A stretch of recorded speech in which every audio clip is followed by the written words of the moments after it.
Iblis is a creation of God. Iblis is a creation of God. Iblis is a jinn.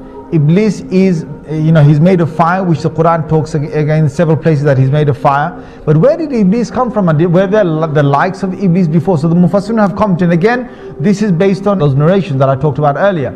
And what Allah Azza wa Jal did is that He created a whole creation of jinns that were on the earth. And this is, you will find in many of the early Mufassirun have commented on this. He created them on the earth, and they had got taklif. Now what is taklif? Taklif is that God's now given them a responsibility to recognize Him. Now when Allah gives responsibility to creation, He will send messengers. So what Allah did is that He sent jinn messengers. So before there was human messengers, before Adam alayhi salam, who was the first human messenger, there were many jinn messengers that Allah Azza wa Jal sent to them.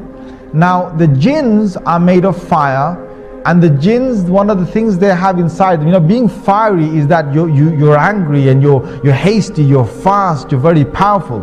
Now the sifat and the qualities that the jinns have between them is that they are in fights, and they are in quabbles, and they are in superiority, and who can prove who's greater. This is one of the nature of the jinns, and they're always in the spirit of challenge.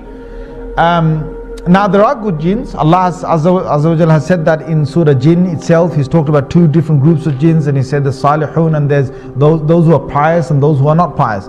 Now the ones that were on the earth were both types, and messengers came down. But the messengers in their many numbers were killed by the jinns on the earth.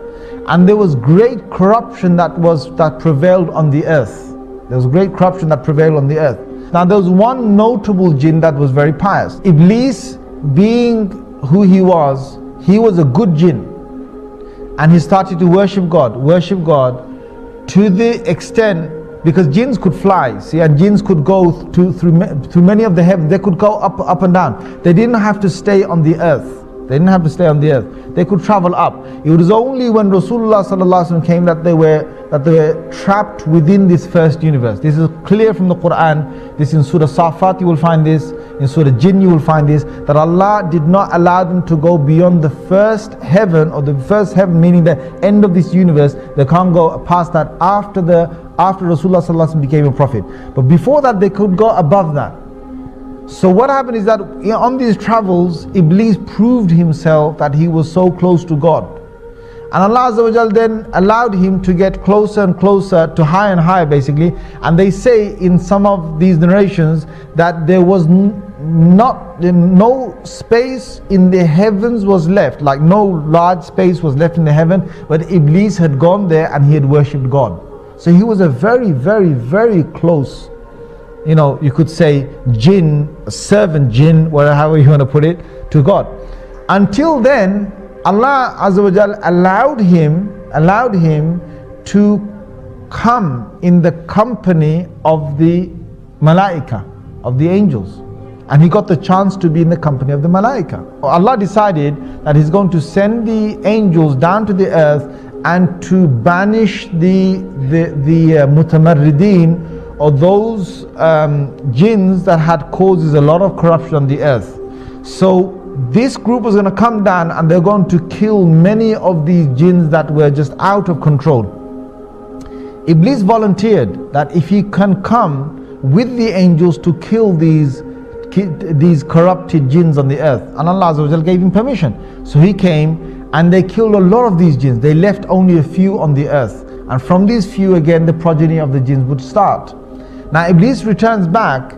Now many, maybe hundreds of years, I don't know, whatever is going by, because jinns have very long lives. They don't have short lives that the human beings that, we only have 60, 70, 100 years. They have hundreds of years. Perhaps they could have a few thousands of years of living. Now you've got Iblis that has gone down there, that has banished these jinns, most of them who are corrupted on the earth, and is returned back with the angels. Now he was with the angels, but Allah makes it very clear that he was not from the malaika, he was from the jinn. Now why Allah makes that clear is because we understand that no malak or no angel can ever disobey Allah Azza wa Jal. Allah's made it in their nature not to disobey Allah, but a jinn can. So the biblical sources, they've now faltered again. they call it a fallen angel. So what they say is that if an angel decides to go against the will of God or the command of God, then that angel, Allah drops him from the rank of the angels, and now he becomes a fallen angel. That's the biblical sort of side, or what some of them believe. The Muslims don't believe that. No angel can ever disobey Allah Azza wa Jal. So that's where we find that Iblis was able to disobey Allah, because he wasn't from the Malaika. Now there's one thing here. Why is it that Iblis is now going to disobey God? Now you've got to understand the whole thing behind the creation of Adam alayhi salam. Suddenly Allah reveals to the angels and he says, I am about to make on the earth a Khalifa, or someone who will take command, second in charge, or someone who will rule again, reign after the last reigning. I'm about to make a Khalifa on the earth. Now when Allah said that, Iblis got really happy, right? He must have got really happy. And you know why? Because Iblis knows that the angels are not the ones who are going to rule the earth. If there's anyone, there's going to be the creation from the jinns. Allah is going to now make a Khalifa perhaps from the jinns. But Allah's decision wasn't that He's going to make a Khalifa or a vicegerent from the jinns. His decision now was that He's going to create this new creation. Now this shocked Iblis, because all these years that Iblis had worshipped Allah and had been so good was because he wanted power, he wanted prestige, he wanted to be in charge on the earth, he wanted to be, come back on the earth, and he's going to be sent perhaps as a messenger, or he's going to be sent with a new command of God on the earth, or he's going to be in charge of the jinns on the earth. There's something beautiful that's going to come for Iblis, something that he had a big glimmer and a big hope in, and all that was getting crushed now with this new creation. Now who is this new creation?